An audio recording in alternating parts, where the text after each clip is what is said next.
economy. Charlotte, North Carolina is the latest city to be targeted for immigration enforcement. The operation, called Charlotte's Web, launched over the weekend and was met with protests. CBS's Skylar Henry has more from Charlotte. The immigration raids drew protests in a strongly Democratic city where around 18% of residents were born outside the U.S. A lot of friends and family and acquaintances who say that they're not going out. They're having their kids who are citizens go and pick up their clothes and food for them. Millions of people in California are bracing for another round of brutal storms. Over the weekend, heavy rain flooded roads and caused several mudslides. At least 3 people have died. CBS News meteorologist Rob Marciano has more. The brunt of the storm hitting Saturday, triggering mudslide near Palm Springs, where 32 people were rescued. Then there was this one in front of us. There was another accident a good probably mile behind us. So this road has just been crazy. For L.A., it's now the wettest November in 40 years. Japan says that it has scrambled aircraft after detecting suspected Chinese drone near its southern island of Yonaguni, which is close to Taiwan, as tension between the Asian adversaries spiked. Measles vaccinations are on the rise in Texas. CBS's Michael George explains why. A study published in JAMA found a sharp increase this year in MMR vaccination rates among children under the age of 2. The U.S. recently experienced its worst measles outbreak in decades, with more than 1,000 cases, primarily among the unvaccinated. This is CBS News. Think O'Reilly Auto Parts for all your car care needs. Get the parts and service you need fast from the professional parts people at O'Reilly Auto Parts. At Audion Hearing, our mission is simple: to make better hearing affordable for everyone. This Black Friday, enjoy exclusive savings on our high-quality rechargeable hearing aids. Clear, comfortable, and ready to use right out of the box. And here's a study worth hearing. Research shows that wearing hearing aids can reduce your risk of dementia by up to 61%. Join over 1 million happy customers and shop Black Friday deals before they're gone at audionhearing.com. That's AUDIEN hearing.com. At Bank of America, we asked our people, how do you take ownership of your career? I'm able to grow my way by putting the priorities that I have for my career first. I thrive on being a leader who's behind the team, not in front of the team. Every few years, I'm being re-energized because I get to do something different and learn something new. See how our teammates are growing in their careers at bankofamerica.com/great place to work. What would you like the power to do? Bank of America, proud to be an equal opportunity employer. First the newspaper column, then the movies. Now Bridget Jones is getting her own statue today. I'm Vicky Barker in London. Right, everyone, this is Bridget. 25 years after the first Bridget Jones movie, a bronze statue to the character, played by Renee Zellweger, is being unveiled in London's Leicester Square. Helen Fielding wrote the columns the films were based on. She's just an emotionally honest, authentic, slightly messy, normal person with a great sense of humour. And I think that's very British. Fielding and Zellweger attending the unveiling. Vicky Barker, CBS News, London. The third installment of the Now You See Me series, according to studio estimates, has topped the North American box office, beating The Running Man this weekend. Now You See Me, Now You Don't brings back the original cast and introduces new magicians. Reviews were mixed for that movie, and they were also mixed for The Running Man. Jennifer Kuiper, CBS News. Don't let concerns about today's events derail your long-term financial strategy. Hi, I'm Edward Jones financial advisor Lee Colvin, and I'm here to help. We can work together to understand the impact of these events and make sure that your goals are top of mind. While you can't control market volatility, we'll help focus on what you can control. We can connect in several virtual ways. Start by giving me a call at 615-907-7056. Edward Jones, member SIPC. We're broadcasting from the Middle Tennessee Electric Studios. Visit MTE.com. Middle Tennessee Electric, serving to make life better since 1936. Since 1936. This is WGNS Action Line. Now your host, Scott Walker. Right now that time, 8:16, you're tuned to WGNS on this Monday morning. And coming your way this morning from MTSU, we have got Dr. Jennifer Snodgrass, the director of the MTSU School of Music, and Angela Tips, master instructor in the School of Music. How are both of y'all doing this morning? We're doing great. Yes, Nice thank to you be so much here. for having us. So a lot going on this time of year for sure. Definitely. What are those number one things, and what are you putting together? Well, I mean, I think there's a concert almost every single day right There is, now. and a couple on weekends. Yes, absolutely. I was just looking at my calendar for this week, and there's the Symphony Orchestra concert coming up, so there's dress rehearsals for that, student recitals, we have commercial ensembles, and just today, after I leave here, I'm headed up to Nashville because our steel drum ensemble is performing for the National Conference for American College Presidents and Chancellors. So they're just active. And you had a concert yesterday. We had a concert yesterday and 2 more after hours. So while students who are not involved in the arts are kind of winding down this time of year, those who are in arts are really gearing up for a lot. That's true. That's always the way it is, yeah. And I think with the holiday season, I've always said this, they have final exams, but they also have final performances, whether it's final performances on campus for their courses, but they're also hired out at churches and other organizations for Christmas. A trumpet player can get a lot of work. Trumpet players getting a lot of work. I'm going to see Isaac Swinney a lot the next few weeks. Absolutely. Yes. So how many hours are some of these students putting into what they do for the arts? Well, I'll tell you, we just got through doing the Pirates of Penzance opera, and we had a mostly student orchestra. And so they were with me from Sunday to Sunday, 4 hours, mostly a night. And then that didn't even count what they had to do to practice their part before we got together as the orchestra. So it's countless hours, really. And all the while they're going to class and trying to get their homework done and all of that stuff while they're performing every night. So how many of these students live on campus or maybe are from other areas and, once all this is over, they have a 5-hour drive ahead of them? I don't think a lot of our students maybe live on campus. We do have Monaghan, which is a dorm that's specifically for, or can be specifically for, music majors with practice rooms in the basement. It's really kind of a cool thing, and a faculty member that lives in a residency on there. But many of them have apartments. But I don't think anybody has more than an hour's drive. Probably, would you say? Oh, probably not. We have some that live in Franklin that commute in, but we do have students from all across the state. So when it comes time for the holidays, they will go back to, East Tennessee, West Tennessee. Yeah. We have a few from Kentucky and Alabama as well. We do. Now, the Middle Tennessee Choral Society and MTSU School of Music, they're co-sponsoring a Messiah sing-along. Tell us about that. Well, I conduct the Choral Society. Dr. Snodgrass sings in the alto section. Isn't that convenient? That is. And so I approached her about maybe we could co-sponsor this event. For many, many years, the Choral Society, under the direction of Dr. Raphael Bundage, performed Messiah, either with the Choral Society and his student choir, Schola Cantorum, or some arrangement of those. And so that was just a given. People would call in, when is MTSU doing Messiah this year? And so when he retired from the Choral Society about 4 years ago, and they asked me to conduct, and I said, of course, I would love to. And then the question became, who's going to do Messiah? And I was very clear with the Choral Society. That's Dr. Bundage's piece. And I didn't want to do that just out of respect for him. He needed to continue to do that as long as he was teaching at MTSU. Well, he retired last year. And so, of course, everybody's, what's going to happen to Messiah? Because it's such a tradition in Murfreesboro. And so I got the idea with a couple of our board members to say, wonder if we could just have a sing-along. Because I've heard that happen. Never done it. You have, but I've never done it. Where people who have sung it before or just want to come and listen, bring their scores, because most everybody that's sung in a choir has sung the Messiah, or you can borrow one from us. There's a place on the ticket where you can say, I need to have some music, and they just come and sing. The audience becomes the choir. Oh, wow. And so we'll have a small orchestra. That's where our ticket money comes from. That's just to support the instrumentalists that we have. Violins and a couple of trumpets, because it's trumpet season. Timpani, oboes, that kind of thing, to have all of the instruments that we need to sing it.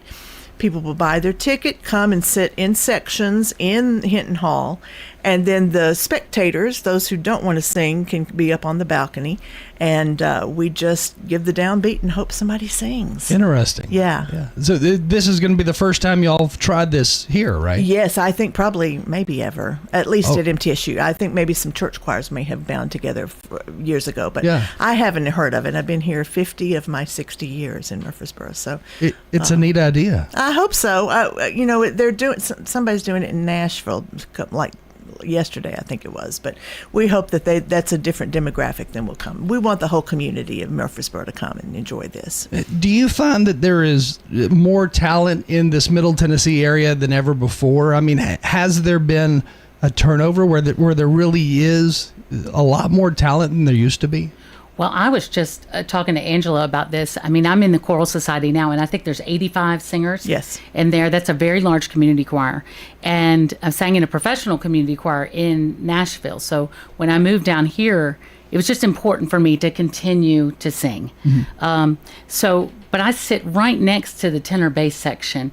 And I was just telling her this morning, I'm just so impressed with the tenor bass section because they just bring it every single rehearsal. They're excellent vocalists, excellent readers. I do think the musicianship in the community is very, very strong. And I also think that the Messiah Sing-Along, I've participated in different cities around the country in Messiah Sing-Alongs. It's just so fulfilling when you see someone that, sang it in college 25 years ago. Mm-hmm. And it's such a part of the literature and the rep that we love. But to come in, grab their score, and pick up that part that they sang so long ago, I don't know. It's the best of community. I'm a member of a book club, and one of my members emailed me and said, "Okay, I've got my score. Now tell me which courses we're going to do because I want to practice them." Right. And I'm sure she's probably my age at least and hasn't sung for a while, but it's exciting. What is life like for students who are in the arts? I know because you said some of them have, they're taking on extra jobs and responsibilities, and it's in music. But what is that life like? That's a very good question. Well, I think for me, our students, so many of them decided they wanted to do this at a young age. So when they come to the university, they're like, my people, mm-hmm. and they're part of that. It's just part of who they are. It's part of their identity. And so their life is extremely busy. They do not go to class and go back to their apartment or their dorm room. Once they're done with class, they're in the practice room, they're in rehearsals, they have to attend 12 concerts a semester on top of their classes. And some of them go to 16, 18 just because mm-hmm. they want to. Mm-hmm. But it's a busy life, but it goes back to it's part of who they are. They can't imagine doing anything else. Right. And I guess a lot of them, they were already doing a lot of performances before college. Absolutely. We have so many great high school programs that are so active with musicals, a lot of musicals going on right now, and then concerts and concert assessment in the spring, lots of things going on, and they're kind of used to it. I think they'd miss it if they didn't have that. Plus, it builds community. I mean, I'm still in touch with friends that I went to school with, which is 40 years ago. So you may find some of these folks, at a coffee shop in downtown Nashville or something on the weekend, or who knows where. I mean, they're or going to the Nashville Symphony because they give student tickets and they want to experience that at the Skirmerhorn. So there are groups of folks that go do that on the weekends as well. They're always bettering themselves in some way, looking, I guess, just to get a little bit better each day. Always. Absolutely. And like you were saying, a lot of these kids, I say kids, but they started out in high school or even before that. Yes, definitely. And there are folks who, I did a concert yesterday with folks who just want to keep singing but don't want to major in it. My son is at University of Memphis and sings in their tenor bass choir, but he's an engineering major. So there's a place at MTSU for those friends who miss making music together, want to keep doing it, but they're psychology or criminal justice majors or aerospace or whatever. And then you've got some who stand out way above others. Certainly. And I know we've done stories on one who, I don't think he started playing an instrument until he was about 16 or 17. Mm-hmm. but you've got some who come along and they just pick it up, and obviously that's what they were meant to do all along. This is just their first time to really do it. But how often do you come across those prodigies who are just, they stand so far out above others? It's unbelievable to hear. We have so many talented students in School of Music, it's hard to say. And I think one of the things I love about my job is sometimes finding those students that didn't have those opportunities, maybe didn't have that amazing choral teacher or high school band director or orchestra teacher, but came to MTSU, maybe barely got in with an audition, and then they soar. Yeah. They come and they learn and they embrace it all so fully. So, I consider them to be some of our greatest success stories too. Absolutely. Yeah. You've got some students who come from some very rural areas where the band teacher may also be the algebra teacher. For sure. Exactly. But I could imagine those students especially. I mean, I could see massive change probably overnight. Yes. Many times you'll see them, they just had never had the experience, and once you put them in, give them resources, they just blossom. Is it sometimes just about having the right instructor, or maybe putting the right music in front of them even? Both of those things, truly. I think kids will rise to the occasion and do what's expected of them. And if you give them, a diet of some really great music from all diverse kinds of styles, and give them the tools to, here's how you sing better, here's how you play your instrument better, here's some lessons on your instrument, there's no accounting for what they can do. Are you seeing changes in the way students may mix different eras of music into today's styles, or is there even a style today? That's a great question. I do, and I think it depends maybe on the teacher as well, how transparent they are in allowing other things in. Like, I know our opera program does some musical theater as well in some of their opera scenes programs, which I think is important to give students an opportunity to hook them into performing. I keep going back to yesterday's concert because it's just fresh on my mind. We do a lot of different kinds of styles of music there, so that they enjoy performing that kind of music. And then here's some hard traditional opera that you can also do, and they do it with flying colors. And what's the hardest music to play, or hardest music to be a part of, to sing along to, or to sing, period? This won't be popular with some of my colleagues, but I think late 20th, early 20th century music is difficult for a singer because it's more like a disjunct kind of melody. It's not as maybe traditional a melody. You have to depend on ear training, and sometimes that's really difficult. And to me, sometimes it's hard to find the musicianship in those pieces as well. Now, I'm not a musician or anything, but it does seem like somebody who writes or who sings or who performs in some way music today, they would need that background of knowing and understanding music, the roots of it, and how to put different things together in order to make something sound new. And I think that I'm a music theorist, so my background, I'm so fortunate because I get to teach all majors and non-majors sometimes, but I think that it is our responsibility to talk to the students about these various styles, but to also to help them to become their own authentic musical self by giving them those, foundational tools. There is a foundation, and it's all about communication. So when we teach those musicianship skills in the framework of we're teaching this so you can communicate with other musicians. I want our graduates, when they leave, to be able to go to a professional opera company and communicate with that conductor, but also have the skills, if they go up to Nashville to be a session musician, to have the skills to communicate with their band leader. And if they go in to be a middle school orchestra teacher, to have the skills to be able to communicate with a 12-year-old. And I think that's the foundational thing that we're really working towards and exposing them to so much. But it's not just about writing a paper or, turning in a test. I'm hoping that we can really start to challenge our students to think through lots of different ways to show their knowledge through performing and communicating.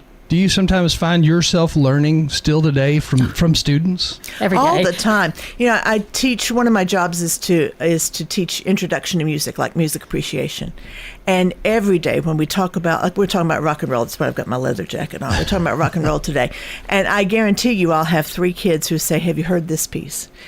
We talked a lot about the first country song that was on Billboard that was AI generated. We had great discussion because I've got a lot of commercial songwriting majors and audio production majors. We had wonderful discussion with those 150 kids in that room about those kinds of things. And they're always sending me, hey, I think you'd enjoy this song.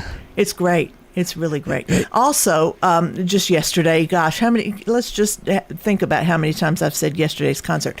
But in preparation for yesterday's concert, one of my students 2 weeks ago said we were having trouble kind of sticking with the beat. It was a real rhythmic kind of thing. And she said, could we use the metronome, which is that little click, click thing that keeps you in tempo? I said, yeah, let's try it. So we put it on the speaker, and it was such a cool effect because the song was called Time, that we used it in concert yesterday. We put it on the big speakers. It was the coolest thing. And I gave a shout out to Savannah Bennett because she had the great idea to, can we just sing this with the metronome once to kind of get it in our system? And it worked so well, we just kept it. So yes, I'm always learning from my singers, from my students. With AI playing a role in pretty much everything these days in some way, how do students look at AI generated music? I mean, do they look down on it? Do they look at it with just curiosity? Well, I'll tell you the gist of these, and these are non-music kids. These are Gen Ed. This is Gen Ed course. They were not fond of it, and they were even suspicious of how that number 1 status got to be, because they say that the people who are purchasing it are themselves invested in the AI industry. So interesting. They were a little skeptical, which I found really refreshing, you know. And again, the concert that is coming up is going to be November 30th. And tell us about that again so folks can That's Thanksgiving weekend, so we wanted everybody to kind of start off their holiday season, because we know I've got folks who've already decorated for Christmas, and I'm sorely behind. But that's the Sunday afternoon of Thanksgiving weekend, and they can go to mtchoralsociety.org.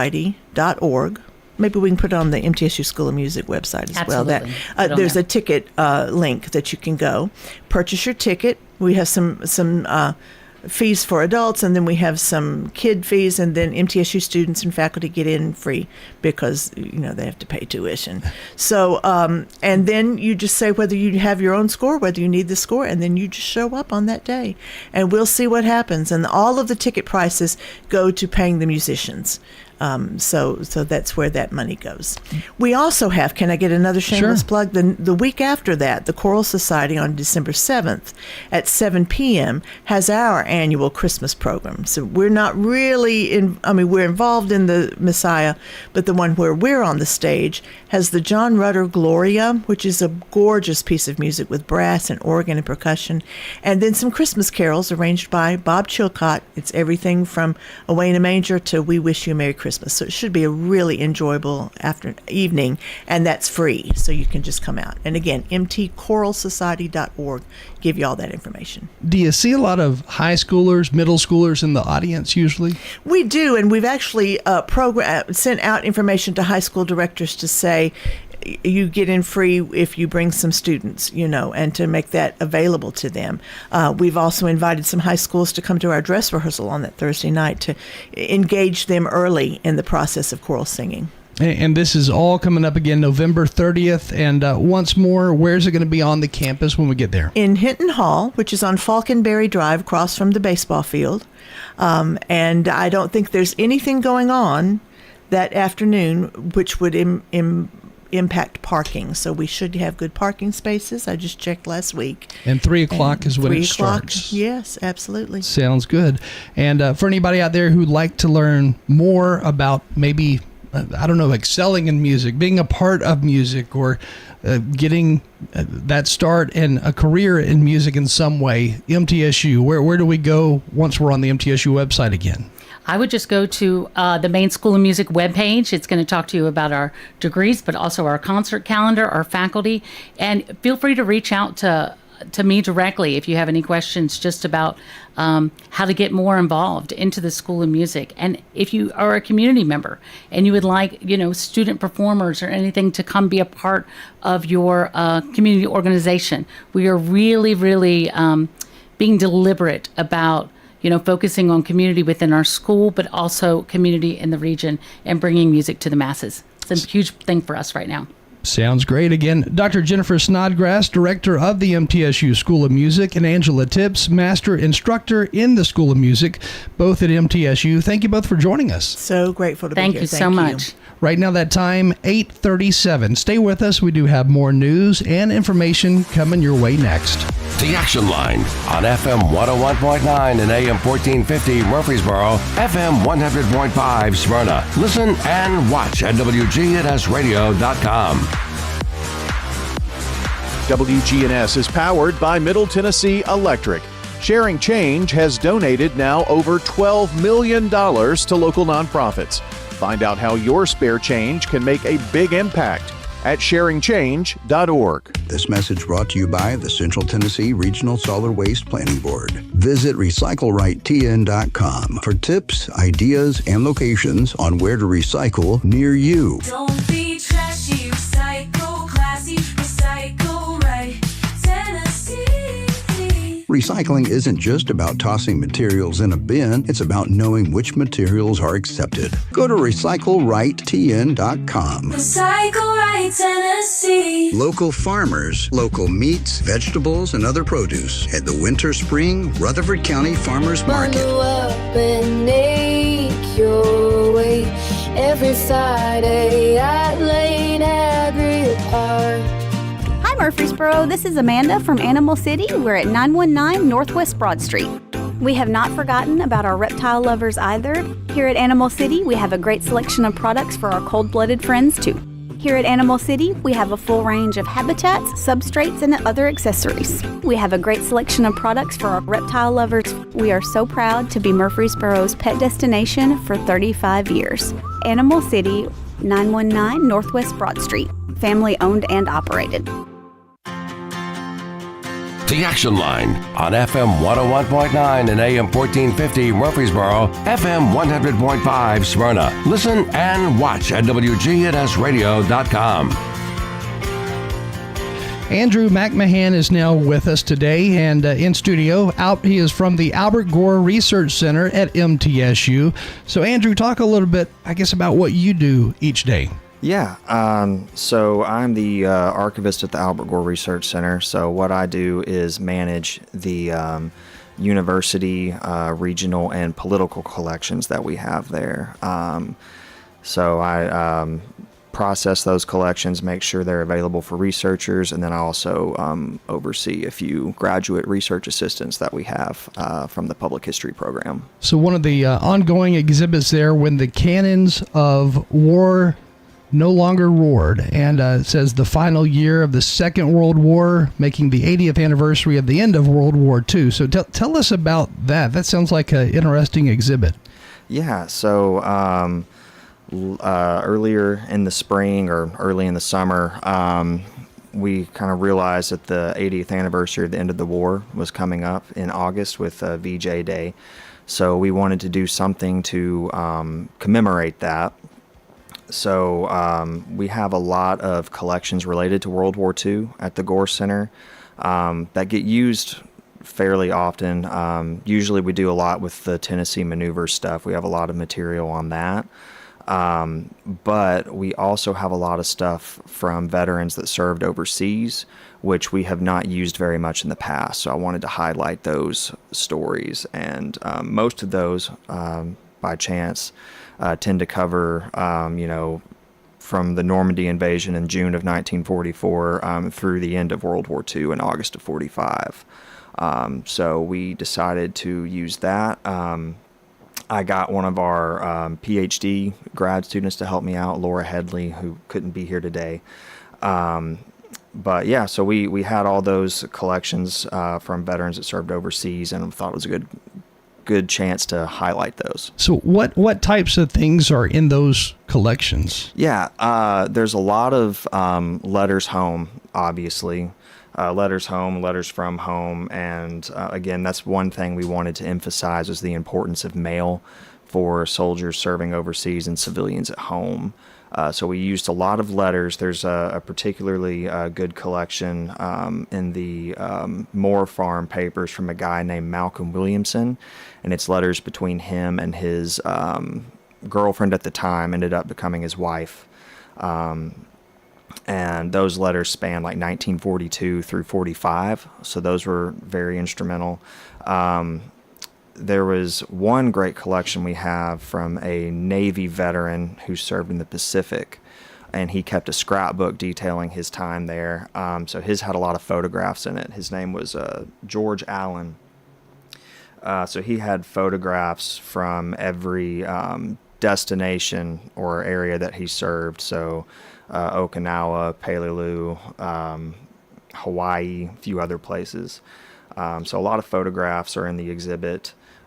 We also were able to include the cover of his scrapbook, and the reason that one's interesting is he wrote in pen every single island or country that he sailed to during the war, along with the date. So we can you can literally just follow his service through the cover of the scrapbook. And then we also included a few other things like newsletters. Adeline King of Smyrna she made a newsletter that she sent to servicemen deployed during the war. So we were able to find a couple of those to highlight. We also included we included a radio broadcast from Senator or a Congressman at the time, Albert Gore Sr., talking about the attack on Pearl Harbor. So the photographs that you have, the ones that were taken by the actual soldiers out there, what do those look like? I mean, are those quite different from the ones the military would have been taking in order to document just the war itself? Yes, they tend to be very different. So the collections we have tend to be a mixture of photos taken by the soldiers and then officially circulated photographs from military photographers. And the ones taken by soldiers themselves tend to be of their friends, usually their buddies in the service, photographs of themselves that they sent home to their family members. There was one collection, it was a lot of photographs of the trucks that they were driving. The guy who made that collection, he was a truck driver, I think in the U.S. Army Ordnance Corps, if I'm not mistaken. So it was a lot of photographs of his big truck that he was hauling ammunition with, which was kind of interesting. There tends to be a lot of photographs of the different towns that they visit, especially in the European theater, a lot of photographs of these French villages. And then we didn't include these in the exhibit. There's one of the collections we used, he walked a lot of the Pacific battlefields in the aftermath and would take photos, and some of those are pretty graphic, so we didn't use a lot of those, but a lot of photos of destroyed tanks and discarded equipment, things like that. But I guess a lot of stuff that people would normally see. No. Definitely, it's definitely a view of what was going on from the soldier's perspective and not from a PR standpoint. It had to be interesting. I mean, did you get an overwhelming feel of sadness, or was there some sense of joy there? What did you feel as you were looking through these? So the Ryan papers, which is it's from a guy who served in Europe. His photos tend to be kind of lighthearted. Again, it was a lot of photographs of him with his truck, him with his friends doing kind of funny things. Additionally, that was kind of amusing to see. There's a collection from a man named Al Nagy, who served in the 37th Infantry Division in the Pacific.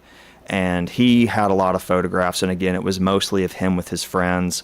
Apparently, one of them had a monkey at one point, so there's a lot of photographs of the monkey. So it was really amusing to kind of see these more lighthearted photographs when the context is very, very brutal, and I'm sure very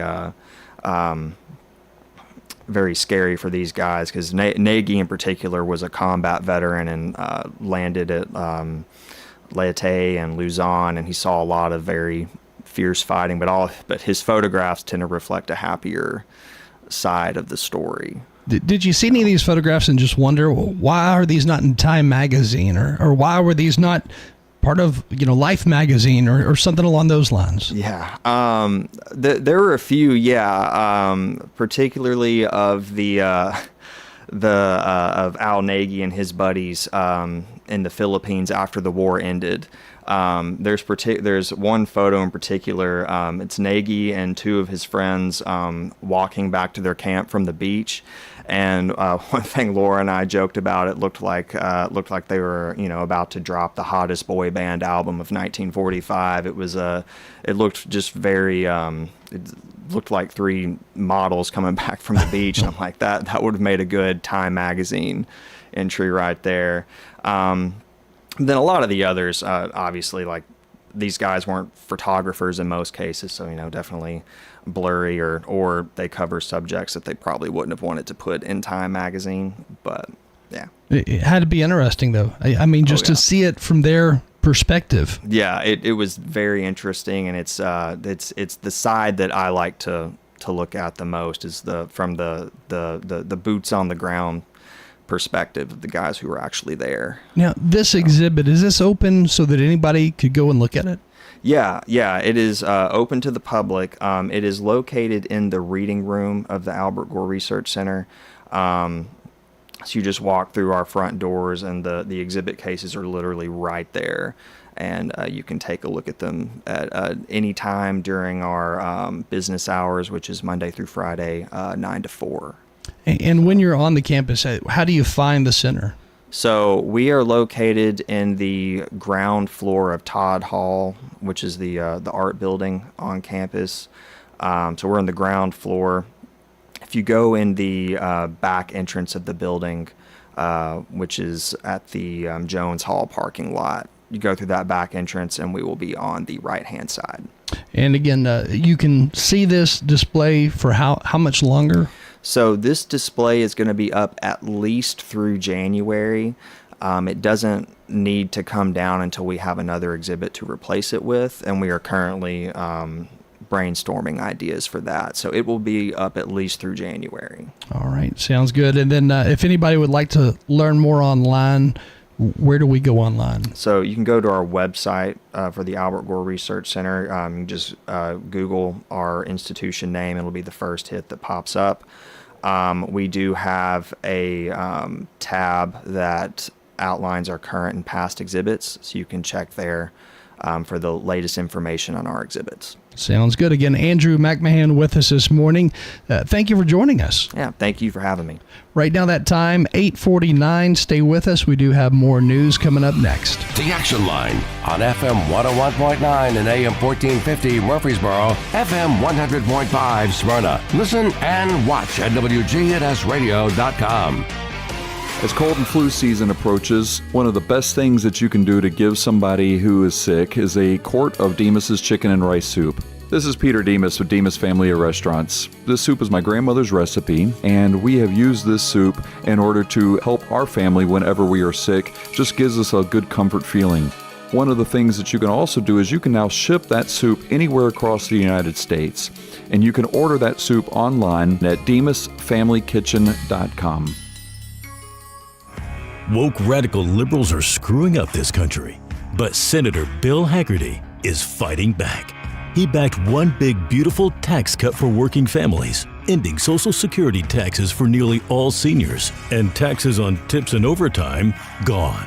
So call Senator Bill Hagerty at 202-224-4944 and thank him for backing working family tax cuts and putting America first. Paid for by American Prosperity Alliance.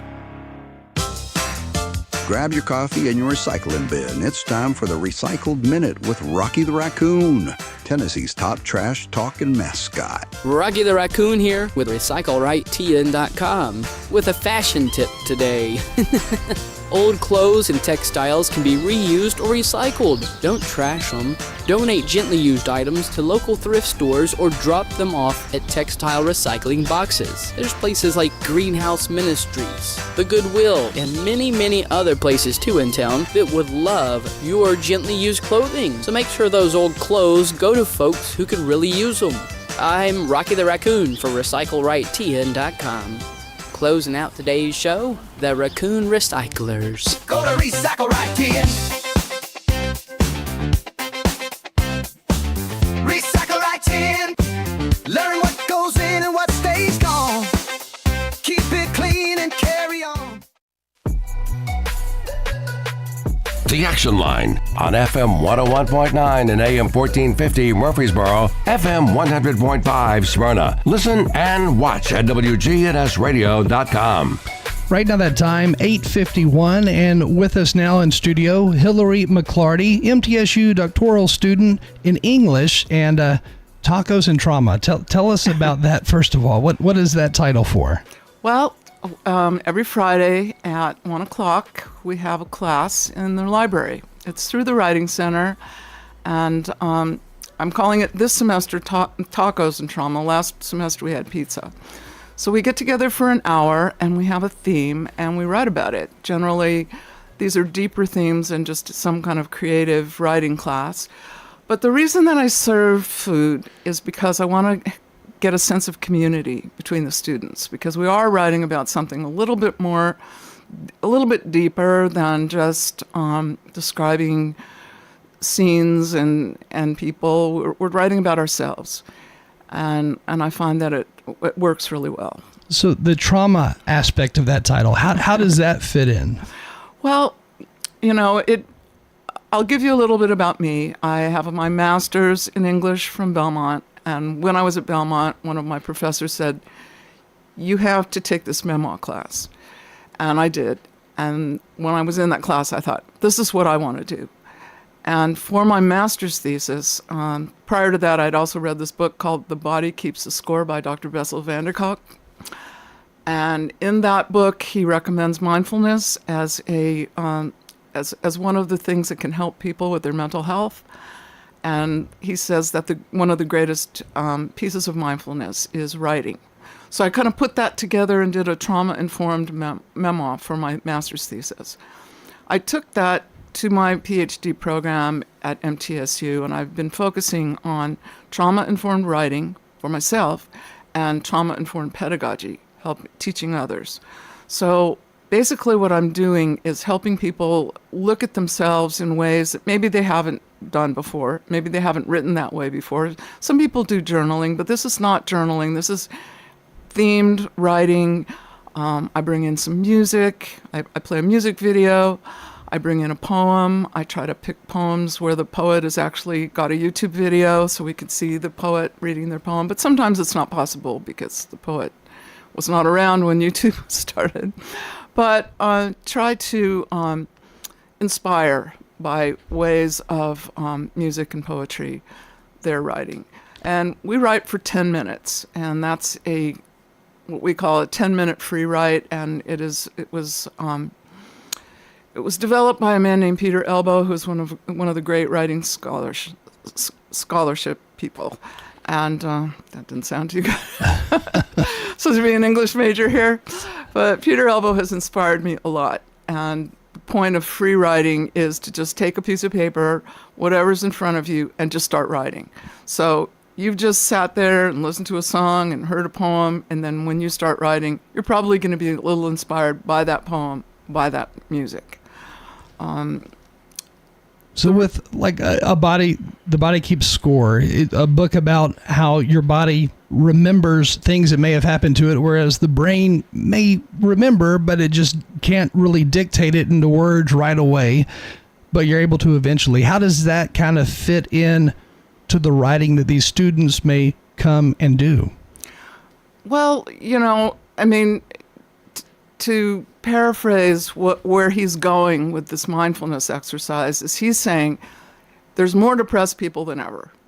more depressed people than ever. There's more medications than ever. There's more therapy going on than ever. And he's a psychiatrist, so he writes prescriptions for meds, and he also does talk therapy. But what he says, the missing part is the mindfulness. So where he's coming from is that not only does the body change, but the brain changes too. And if you buy the book, which is one of the best investments you'll ever make in your life, it's $10 on Amazon. You can see MRIs of people, traumatized people, and how their brain changes and how, certain parts of the brain are blocked off. So what we're doing is we're opening up the brain, basically. I mean, we're doing it on a very limited level. And keep in mind, I'm in the English department, so I'm not doing therapy here. I'm not doing psychology. We're doing writing. So we're doing two things. We're helping people write about their lives, but we're also sort of exercising their writing muscle, because one thing they do in college is write. And I've gotten some feedback from some students that this class has helped them write papers in their other classes. So when I hear something like that, I feel like I'm on the right track. Are you ever surprised about what some of the students may write about?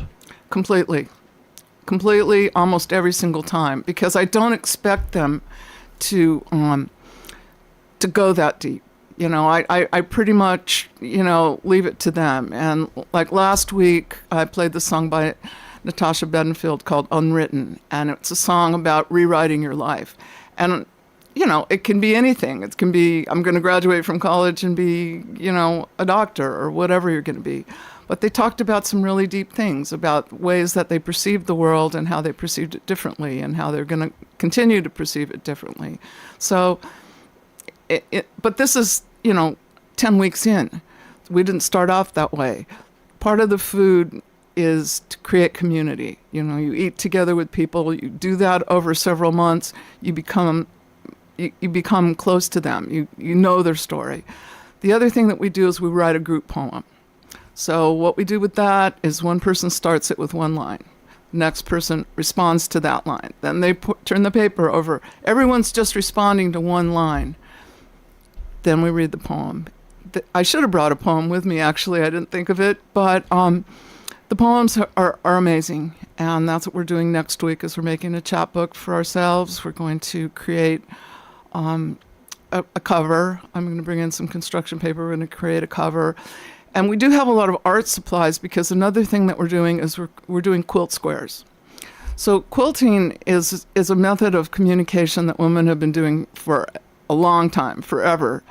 And what we do is we're not sewing. We're actually just writing on the quilt squares. We're pasting bling on the quilt squares, little stars, little hearts, little squares. I have glitter pens. I have pens that outline the word and then have silver in the middle. People will draw something that pertains to what we wrote. They might do something completely different and just do patterns. But at the end of the semester, my mentor, Dr. Elizabeth Myers, is going to quilt. She's going to make it into a quilt. And last semester we had one, and this semester it's going to be even bigger. So that is considered multimodal writing. So we've learned in the English department that there's many different kinds of writing that include art, that include these quilt squares, and it's been very effective. We can barely get it all in an hour. The eating and the videos and the writing. Sounds interesting. We're already out of time, but again, Hillary McClarty with us this morning from MTSU, a doctoral student there in English. And real quick, is there anywhere where people can learn online about this? Actually, no, but we are at the Writing Center in the Walker Library. I can't pronounce this woman's name particularly, but it's Margaret Obadugian, and don't ask me to spell it, but if you contact the Walker Library, you'll find the Writing Center. Just come there, and any student can find out about this class. Sounds good. Well, thanks for joining us. Thank you so much for having me. News is next on WGNS. 4 suspects wanted for serious offenses were taken into custody within a few hours Thursday in Mount Juliet, including individuals with ties to Smyrna, Murfreesboro, and Rutherford County. Mount Juliet police first apprehended a 39-year-old man from Smyrna during a traffic stop near Interstate 40. He was wanted by Rutherford County authorities for felony vehicle theft. Later, a 27-year-old Memphis woman was arrested during a separate stop on Pleasant Grove Road. She was wanted in Nashville for 2 counts of felony aggravated assault. In a coordinated effort, police also arrested a 42-year-old Murfreesboro man working at Amazon. He faced felony charges in Nashville, including aggravated assault by strangulation and domestic assault causing bodily injury. That evening, a final stop on South Mount Juliet Road resulted in the arrest of a 22-year-old man from Laverne, also wanted for felony aggravated assault by strangulation and vandalism. Authorities highlighted their continued vigilance in keeping communities like Murfreesboro and Smyrna safe. Meanwhile, in Murfreesboro, motorists should prepare for lane shifts and slowed traffic beginning on Monday, November 17th, near 1834 Old Las Casas Pike. A city-backed project aims to widen the roadway to 3 lanes and add full-depth shoulders. The work, managed by Dream Homes, will occur from 8:30 a.m. until 2:30 p.m. through November the 21st. Detours through Rutherford Boulevard and North Tennessee Boulevard are advised to ease congestion. City officials urge patience as they continue efforts to enhance Murfreesboro's infrastructure and commuter safety. That's all for now. I'm Dalton Barrett for News Radio WGNS, and I'll talk to you later. The Good Neighbor Network, on air and online at wgnsradio.com. Rutherford County's most trusted source for local news. CBS Radio News. CBS's Chris Van Cleve at Phoenix Sky Harbor Airport and what you can expect if you plan to travel for Thanksgiving next week. Aviation analytics company Cirium says while airline bookings will be up this Thanksgiving over 2024, the pace of bookings dropped 50% during the first week of November. We were really nervous, actually, to make Thanksgiving plans, so we kind of waited till last minute. We just bought them. Still, the nation's airlines predict they'll fly a record 31 million. A major about-face from President Trump on the Jeffrey Epstein files. CBS News senior White House correspondent Weijia Zhang explains. President Trump is now urging House Republicans to vote in favor of releasing the Jeffrey Epstein files. In a post Sunday night, the president said Republicans have nothing to hide and it's time to move on. A bipartisan group of House lawmakers are leading the charge to force the Justice Department to release all Epstein-related files and communications. Federal immigration agents are now in Charlotte, North Carolina, carrying out what they are calling Operation Charlotte's Web. Dozens of arrests reported. CBS's Skylar Henry is there. Federal immigration agents swept across Charlotte over the weekend, from landscaping gigs to shopping centers, arresting 81 people on Saturday alone. And yesterday, the Department of Homeland Security said a U.S. citizen drove a large van at law enforcement mid-operation, ramming cars and injuring an officer before he was arrested.